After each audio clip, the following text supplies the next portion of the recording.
c'est important dans le sens où ça permet une forme d'expression nouvelle pour des individus qui parfois sont souvent, je pense, souvent empêchés ou qui osent pas. Et je trouve qu'à un moment donné, c'est aussi des espaces dans lesquels ça peut libérer une expression de soi qui est pas d'habitude mobilisée ou que par laquelle les gens ne sont pas les plus habitués, quoi, en fait. Ce qu'il faut connaître, je pense, c'est les effets que ça provoque dans la transformation de l'individu. C'est-à-dire qu'à un moment donné, un individu va créer, et je pense qu'il faut qu'on puisse comprendre ce qu'elle permet de révéler comme nouvelle potentialité. Comment on arrive à mesurer ou prendre connaissance de ces nouvelles capacités que la créativité libère chez les individus, en fait.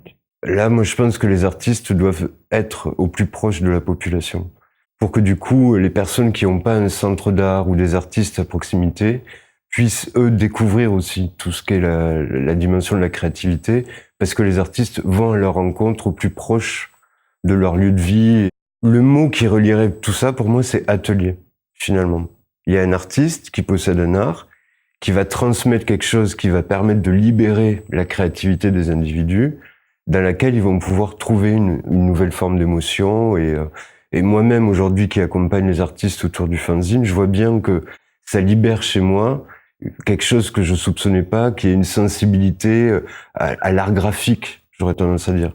Voilà, c'est pour moi quelque chose de nouveau, et je vois bien que c'est l'articulation de ces trois, c'est-à-dire la transmission de l'artiste vers un public qui, lui, va du coup expérimenter.